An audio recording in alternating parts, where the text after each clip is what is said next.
Salut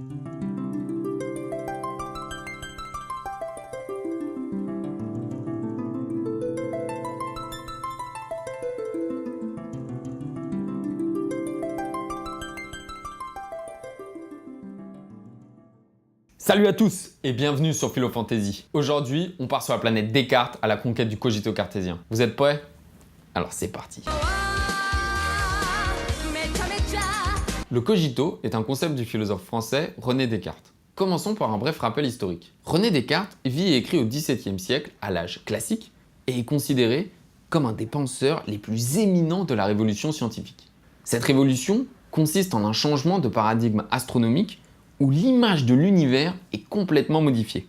Le célèbre historien des sciences Alexandre Koyré parlera même du passage d'un monde clos à un univers infini. Parallèlement à la révolution scientifique de l'âge classique, Descartes, avec son concept du cogito, introduira en philosophie une manière de penser radicalement nouvelle, qui marquera une rupture entre la philosophie ancienne et la philosophie moderne. Ça veut dire qu'avant la philo c'était pour les nuls?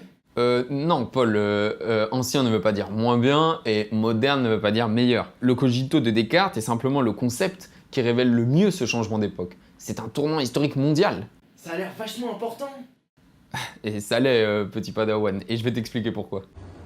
But be patient, Anakin. Cogito est une expression latine qui signifie « je pense ». Et sous la plume de Descartes, elle répond à une question. Laquelle? Aristote se l'était déjà posée et on peut la formuler en ces termes. Quel est le premier principe du savoir, la vérité la plus certaine? Pour Aristote, le premier principe du savoir est le principe de non-contradiction. Vous savez quoi? Lisons le passage de la métaphysique qui l'explique. Il est impossible que le même attribut appartienne et n'appartienne pas au même sujet, dans le même temps et sous le même rapport. Ce principe est le plus certain des principes.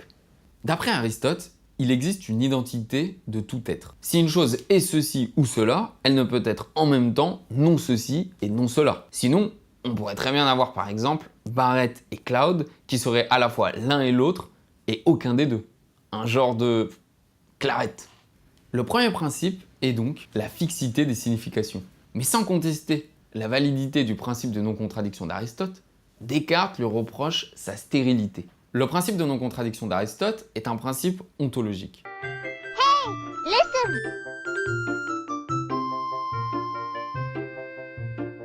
Qui, d'après Descartes, pêche par sa trop grande généralité. Il n'est ni un élément constitutif du savoir, ni un critère de vérité. En effet, je peux très bien ne pas me contredire sans pour autant dire la vérité. C'est compliqué, mais c'est compliqué. Le désaccord entre Descartes et Aristote n'est pas un malentendu ou une erreur de l'un ou de l'autre. Il exprime une différence dans leur conception même du savoir. Aristote considère le savoir comme un dévoilement progressif de la vérité à partir d'une question première. En revanche, Descartes, lui, se représente le savoir comme un système de nature déductif, basé sur le modèle de la géométrie. La vérité première fait partie de l'édifice, elle en a même la base, le fondement. Ainsi, le cogito de Descartes, première vérité au sein de son système, ne doit pas être simplement une vérité évidente et certaine, mais également remplir le rôle d'axiome, sur lequel les autres vérités reposeront. En fait, le cogito, c'est le cœur de la Matrix. Et Descartes, c'est l'architecte. Tu ne crois pas si bien dire, car figure-toi que Descartes se représentait l'univers comme une sorte de grande machine. Stylé. Mais au fond, en quoi consiste ce cogito? Quelle est cette première vérité dont je ne peux absolument pas douter? Et dans quelle mesure est-elle propice à l'édification du savoir philosophique? C'est ce que nous verrons dans la partie 2 de cette vidéo. À bientôt les chocobos.